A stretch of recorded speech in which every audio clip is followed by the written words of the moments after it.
Olá,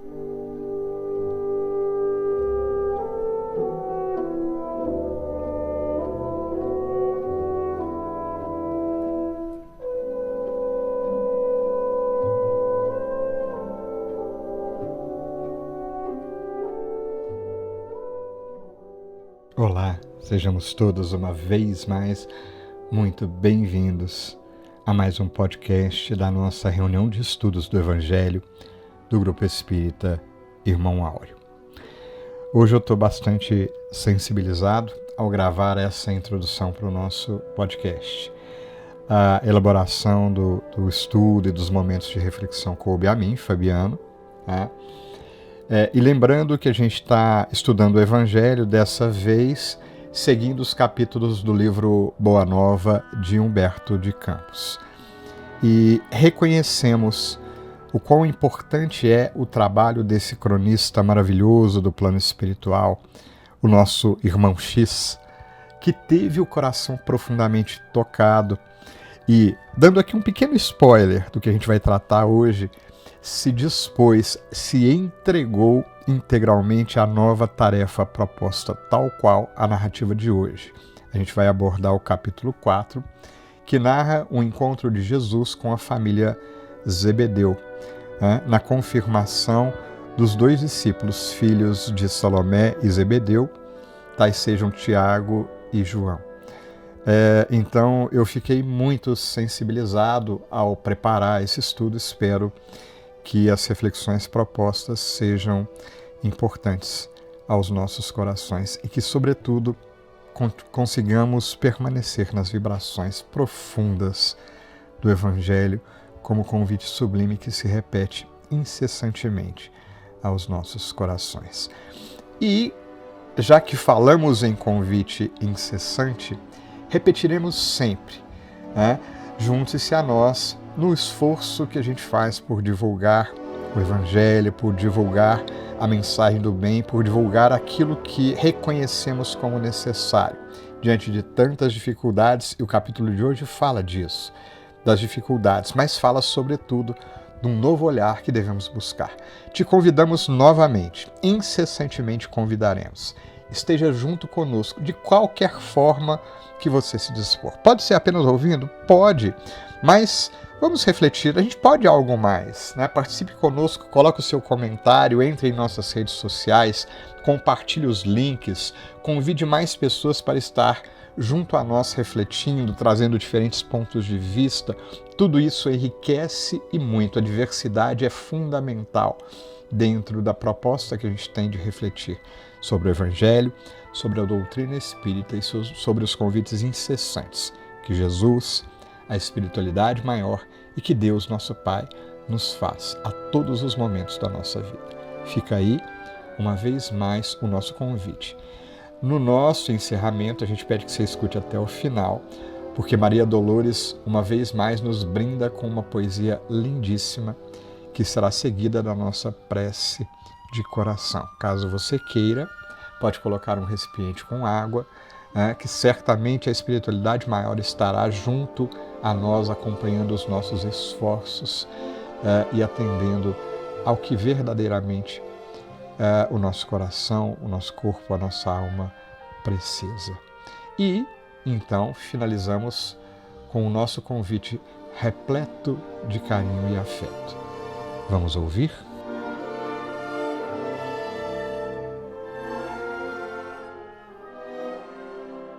Olá a todos.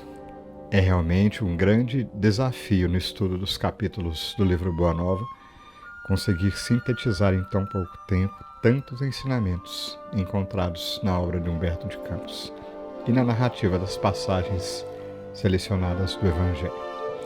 Faremos então um esforço para destacar alguns pontos principais nessa passagem, que narra o encontro de Jesus com Salomé e Zebedeu e também com seus filhos Tiago e João, ambos discípulos de Jesus.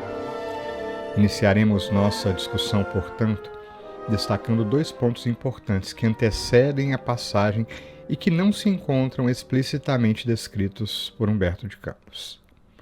Ambos os discípulos atenderam ao chamado inicial do Mestre Jesus, conforme narrado em Mateus capítulo 4, versículos 21 e 22. Mas ressaltamos, atenderam de forma incondicional, sem impor condições. E posteriormente, confirmaram o atendimento a este chamado, conforme continua a narrativa de Mateus, agora no início do capítulo 10, versículo 1 e posteriores, que merece o nosso estudo, porque é uma verdadeira aula sobre o discipulado, as condições de Jesus e a proposta feita a cada um dos 12. Esse fato que a gente escreveu aqui fala muito sobre o compromisso e a disposição destes 2 discípulos, que muito provavelmente já eram seguidores de João Batista, que antecedeu e preparou de forma especial a vinda do Cristo. E não apenas isso, o ambiente familiar possivelmente também favorecia tal entendimento. Destacamos os dizeres específicos de Humberto de Campos a se referir a Zebedeu. Diz assim: Zebedeu, respondeu-lhe Jesus, tu que conheces a lei e lhes guarda os preceitos no coração. E ressaltando ainda, buscando agora novamente a narrativa de Mateus, descrevendo a passagem que a gente está vendo lá no capítulo 20, dos versículos 20 ao 28, a esposa de Zebedeu, Salomé, se dirigiu a Jesus adorando-a. Tiramos essa palavrinha da tradução. E o favor solicitado ao mestre foi que ele mandasse que seus discípulos se assentassem ao seu lado. Então, a gente percebe pela narrativa de Humberto de Campos também todo o respeito que Zebedeu devota ao Mestre Jesus, como também o esforço e a disposição para verdadeiramente apreender o ensino do Cristo. Esforço este profundamente compartilhado por seus filhos. De fato, nos lembramos aqui de 2 trechos, 2 passagens bastante significativas que denotam o ponto de vista dos personagens encontradas no Evangelho segundo o Espiritismo no que concerne à verdadeira autoridade de Jesus e seu papel do mestre verdadeiro junto a cada um de nós. No capítulo 1 do Evangelho segundo o Espiritismo, intitulado Não Vim Destruir a Lei, no item 4, temos os comentários do próprio Allan Kardec a respeito do Cristo e de seu papel. Diz ele assim: mas o papel de Jesus não foi o de um simples legislador moralista, sem outra autoridade que a sua palavra. Ele veio dar cumprimento às profecias que haviam anunciado o seu advento. Sua autoridade decorria da natureza excepcional do seu espírito e da sua missão divina. E, posteriormente, também no Evangelho segundo o Espiritismo, lá no capítulo 8, item 18, deixai vir a mim as criancinhas, em uma mensagem do Espírito de João Evangelista, olha que coincidência, né? Lemos assim: Jesus queria que os homens fossem a ele com a confiança desses seres pequeninos de passos vacilantes, cujo apelo conquistaria para si o coração das mulheres que são todas mães. Submetia assim as almas à sua terna e misteriosa autoridade. Ele foi o facho que ilumina as trevas, o clarim matinal que tocou para o despertar. Foi o iniciador do Espiritismo que, por sua vez, atrairá para ele não as criancinhas, mas os homens de boa vontade. A ação viril está empenhada. Já não se trata de crer instintivamente nem de obedecer maquinalmente. É preciso que o homem siga a lei inteligente que se lhe revela na sua universalidade. Olha que interessante os comentários de João Evangelista. E a gente vai perceber que tem tudo a ver com os pontos que a gente destaca aqui nessa nossa proposta de reflexão. Por tudo isso, notamos situação bastante particular, né?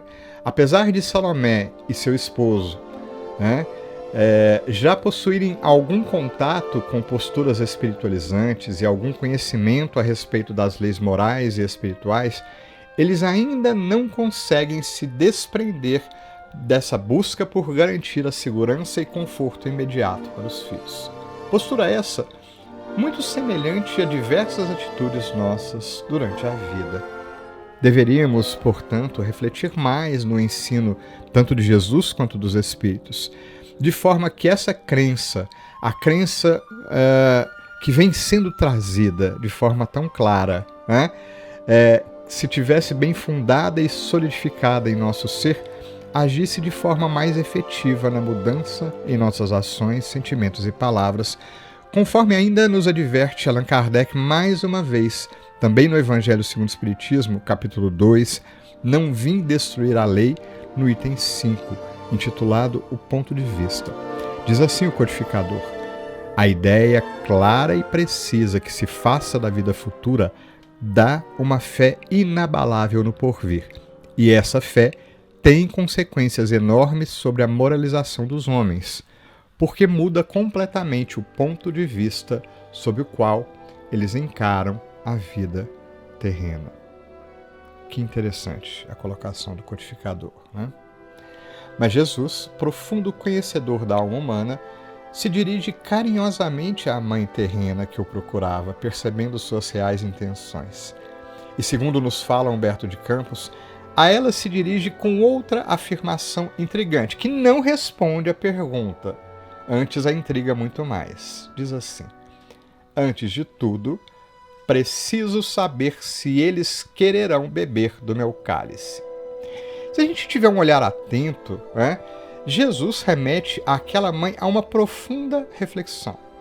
No fundo, a decisão do futuro dos filhos não cabia a ela. Tanto que, na narrativa lá do Evangelho de Mateus, a gente percebe algo intrigante. Ele narra de forma diferente de Humberto de Campos, né? Ele narra que o Rabi, nesse momento, se dirige não à mãe, mas diretamente aos dois discípulos e lhes pergunta, ou seja, pergunta a eles, não à mãe: podeis vós beber o cálice que eu estou para beber? E os discípulos responderam: podemos. A resposta decisiva e decidida cabe a cada um de nós. Por mais que amemos qualquer que seja nosso próximo, não podemos responder por ele. Nem nossos pais devem e podem responder ou escolher por nós. Da mesma forma que não devemos acreditar a eles nossa situação atual, ou muito menos culpá-los e continuar cobrando numa atitude que não nos encaminha ao nosso verdadeiro futuro e presente. Permanecer em tal postura é querer permanecer na ilusão. Não é por outro motivo que a mãe dos discípulos se retirou, algo desconcertada, mas continuando o esforço de aprimoramento, buscou o esposo para entabular novas conversações. E, portanto, Bartolomeu novamente procura o Messias para clarear os pensamentos e completar o ensinamento. Postura esta que denota real espírito de crescimento. Sabedor dessa postura, que aliás era a postura de toda a família, não é por outro motivo que Humberto de Campos descreve assim a recepção de Jesus a Zebedeu. Jesus lhes recebeu a visita com extremo carinho, enquanto o velho Galileu expunha as suas razões, humilde e respeitoso. Por mais duras sejam as verdades enunciadas pelo Cristo a Zebedeu e seus dois filhos, a mensagem foi trazida com extremo carinho. Mas ressaltamos, por vezes, a realidade é dura. Dura lex, sed lex. A lei é dura, mas é a lei.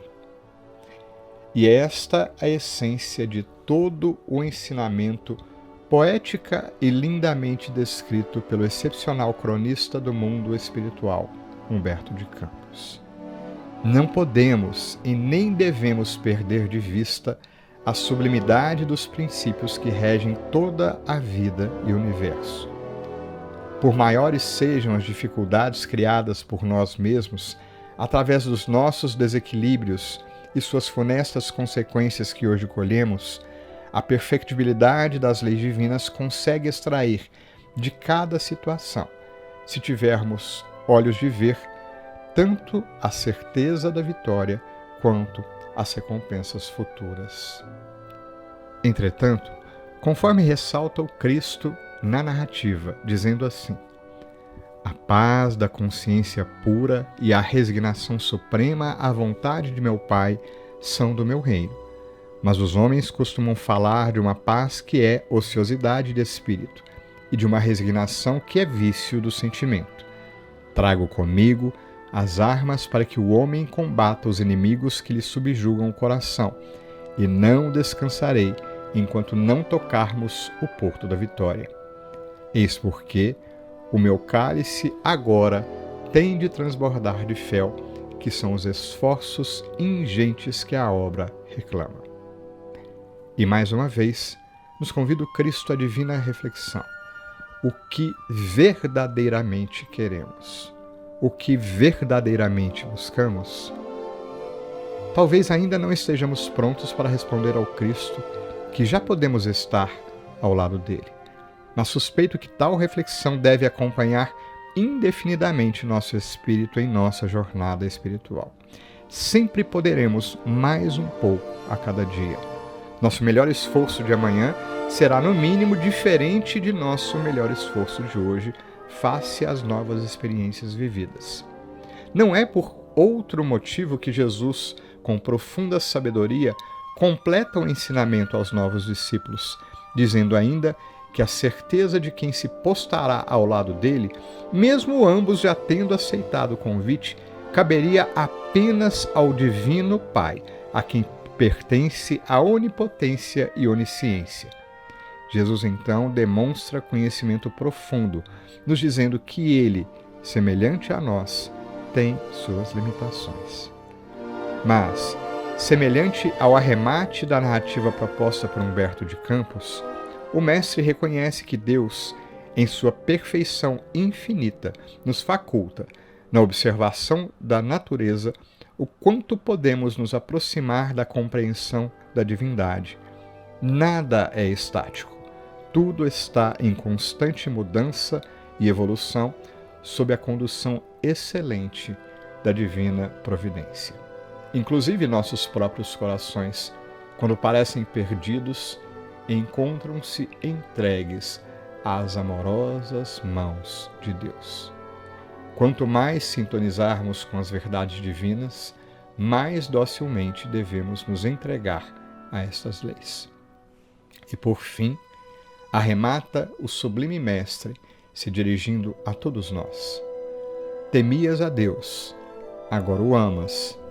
Estavas perdido nos raciocínios humanos sobre a lei. Agora tens no coração a fonte da fé viva. Que permaneçamos, o quanto pudermos, entregues a estas sublimes vibrações, cientes de que teremos tribulações diversas, mas que justamente em meio a todas elas, o Cristo espera por nós. Fiquemos todos com Deus e que tenhamos uma excelente semana. Iniciaremos o nosso momento de prece de hoje com a leitura da poesia de Maria Dolores, Ora e prossegue.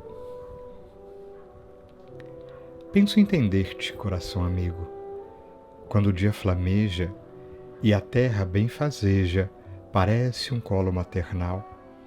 Trazes contigo a dor inexplicável de quem carrega em si, na alma indisposta, a inquietação do pássaro que arrosta os flagelos de longo temporal. Atravessaste estradas espinhosas, duras tribulações de caráter violento, trechos de desencanto e sofrimento, veredas de amargor. Não te entregues, no entanto, a lamentos inúteis.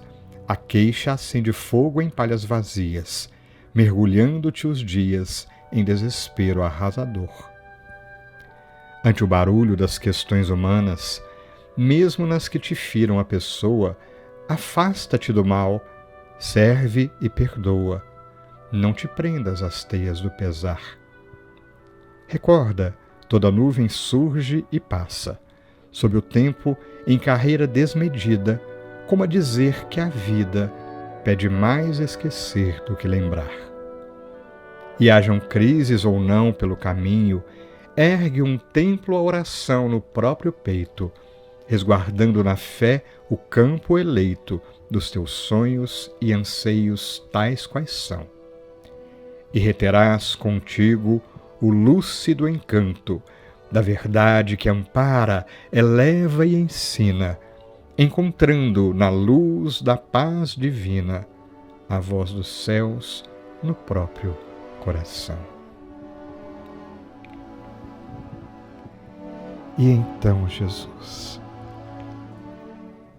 já podemos, sensibilizados, ainda que nestes breves instantes,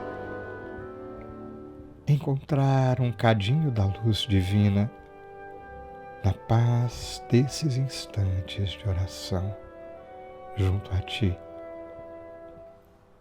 E nos sentimos, Mestre amigo, como que aconchegados ao peito materno ou paterno, aquecidos e acolhidos pela luz dos ensinamentos do Evangelho nesses instantes de reflexão, e aproveitamos para nos deixar levar e nos sentir amados e fortalecidos por estas tantas energias e luzes que nos envolvem. Mais uma vez mais, Jesus, nós que tanto te pedimos, te rogamos, ampara-nos os propósitos e fortalece-nos, porque és muito mais do que nós, Jesus, e nos faz reconhecermos pequeninos e desvalidos, mas que o teu amor nos reerga o ânimo e a vontade, nos convidando novamente a enxergar em toda a vida que nos cerca a bondade divina. Ajuda-nos para que nestes instantes de oração, ao refletirmos, seja nas necessidades que temos, seja na dificuldade que bate à nossa porta, ou mesmo nos momentos de tranquilidade e alegria, que possamos buscar a presença divina convidando-nos a algo mais, ao próximo passo, ao pequenino esforço adicional, mostrando-nos que, conforme falamos, na natureza tudo é movimento, tudo segue adiante, tudo muda e nos convida a também mudarmos. Que a tua luz de amor, Mestre Jesus, que já conseguimos sentir tão próxima aos nossos corações, seja o terno e carinhoso lembrete da divina providência que nos ama tão profunda e intensamente. Gratidão, Mestre amigo, gratidão aos benfeitores espirituais que agora nos acompanham e que também nos querem tão bem. E junto a Ti, repetimos uma vez mais, do fundo dos nossos corações: graças a Deus. Que assim seja.